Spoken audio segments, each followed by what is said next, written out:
दोस्तों जल्द ही मार्केट में एक और आईपीओ ओपन होने वाला है और कंपनी का नाम है उदय शिव कुमार इंफ्रा लिमिटेड। तो आज के वीडियो में हम इस आईपीओ की कंप्लीट रिव्यू करेंगे। हम जानेंगे कि कंपनी क्या काम करती है, कंपनी के फाइनेंशियल कैसे हैं, कंपनी प्रॉफिट मेकिंग है या फिर लॉस मेकिंग है, ये आईपीओ कब ओपन हो रहा है, प्राइस बैंड कितने का रखा गया है और इसका ग्रे मार्केट में प्रीमियम कितने पे ट्रेड कर रहा है। और उसके बाद जानेंगे कि इस आईपीओ में लॉन्ग टर्म के लिए इन्वेस्टमेंट करनी है या सिर्फ लिस्ट इनकम के लिए अप्लाई करना है।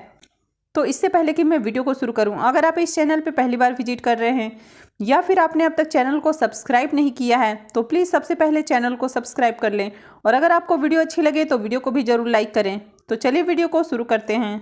तो सबसे पहले बात कर लेते हैं आईपीओ के डिटेल्स की। तो ये आईपीओ 20 मार्च यानी कि मंडे से ओपन हो रहा है और ये 23 मार्च को क्लोज हो जाएगा। फेस वैल्यू 10 रुपये पर शेयर है और बुकिंग प्राइस 33 से 35 रुपये पर शेयर रखा गया है। लॉट साइज 428 शेयर्स का है और आईपीओ का इशू साइज 66 करोड़ का है और ये पूरा का पूरा आईपीओ फ्रेश इशू का आईपीओ है। अब ये एक मेन बोर्ड आईपीओ है तो कंपनी बीएसई और एनएसई पे लिस्ट होने वाली है। इस आईपीओ में क्यूआईबीज के लिए 10% का एलोकेशन है, वहीं पर एचएनआईज के लिए 30% और रिटेलर्स के लिए 60% का रिजर्वेशन दिया गया है। तो चलिए अब देख लेते हैं कि कंपनी क्या काम करती है और उसके बाद हम कंपनी के फाइनेंशियल देखेंगे। तो सबसे पहले कंपनी की बात करें तो कंपनी 2019 में इनकॉर्पोरेट हुई है। तो ये कंपनी बहुत पुरानी कंपनी नहीं है, कंपनी काफ़ी नई कंपनी है और ये कंपनी रोड कंस्ट्रक्शंस के बिजनेस में इंगेज्ड है। तो कंपनी का बिजनेस रोड कंस्ट्रक्शन का है। तो कंपनी यहाँ पर state highway, district road, municipal corporation के अंडर जो स्मार्ट रोड बनाए जाते हैं और साथ ही PM smart city mission project के अंदर स्मार्ट रोड बनाने का काम करती है। इसके अलावा कंपनी नेशनल हाईवे और बेंगलुरु महानगर पालिका बुरहुट में यहाँ के जो लोकल एरियाज़ होते हैं उनमें भी रोड बनाने और तालुका में रोड बनाने का काम करती है। तो बेसिकली ये कर्नाटका बेस्ड कंपनी है। तो इनके जो सारे ऑपरेशन होते हैं ये हमें उसी एरिया में देखने को मिलते हैं। तो कंपनी यहाँ पर road, bridge, irrigation, channel in सब के लिए बिडिंग करती है और इनको जो भी प्रोजेक्ट मिलता है तो उसे कंप्लीट करने का काम करती है। इसके अलावा company national highway, state highway और गवर्नमेंट डिपार्टमेंट के अंडर जो भी प्रोजेक्ट निकलते हैं, बेसिकली जो कर्नाटका में निकलते हैं, तो कंपनी पोर्ट और इनलैंड वाटर ट्रांसपोर्ट जैसे प्रोजेक्ट पर भी काम करती है। तो कंपनी ना सिर्फ रोड कंस्ट्रक्शन का काम करती है, इनके अलावा और भी काफ़ी तरह के कंस्ट्रक्शंस में इंगेज्ड है और बेसिकली कंपनी गवर्नमेंट सेक्टर के जो भी प्रोजेक्ट होती है उनमें बिडिंग करती है और उनमें पार्टिसिपेट करके उन प्रोजेक्ट को पूरा करने का काम करती है। और 31 अगस्त 2022 तक की बात करें तो कंपनी अपने पार्टनरशिप फर्म मेसर्स उदय शिव कुमार के साथ मिलकर कर्नाटका के 30 से ज़्यादा प्रोजेक्ट को अब तक कंप्लीट कर चुकी है और कंपनी के अभी भी 25 प्रोजेक्ट ऑनगोइंग है, यानी कि कंपनी इन पे काम कर रही है। और कंपनी का प्लान है कि आगे ये जॉइंट वेंचर में यानी कि दूसरे इंफ्रास्ट्रक्चर कंपनियों के साथ मिलकर बड़े स्केल पर काम करें। तो अगर ओवरऑल कंपनी के बारे में बात करें तो कंपनी बहुत नई है, 2019 में ही ये स्टार्ट हुई है। इसके साथ ही कंपनी जो है गवर्नमेंट सेक्टर के प्रोजेक्ट में बिडिंग करती है और उनसे उनको जो भी प्रोजेक्ट मिलता है तो उनको कंप्लीट करने का काम करती है। तो कंपनी बेसिकली एक कंस्ट्रक्शन कंपनी है।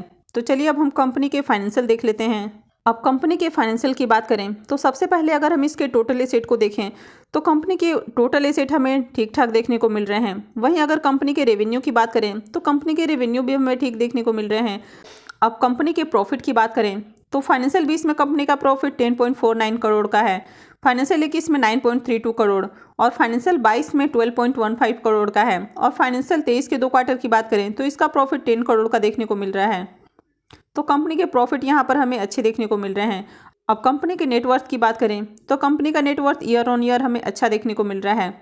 अब कंपनी के ऊपर डेट की बात करें तो फाइनेंशियल 20 में कंपनी के ऊपर करीब 34 करोड़ का हमें डेट देखने को मिल रहा है, फाइनेंशियल 21 में ये 30.5 करोड़ है, फाइनेंशियल 22 में कंपनी के ऊपर 26.5 करोड़ का करीब डेट है और अभी करंट डेट की बात करें तो कंपनी के ऊपर 39.5 करोड़ का हमें डेट देखने को मिल रहा है।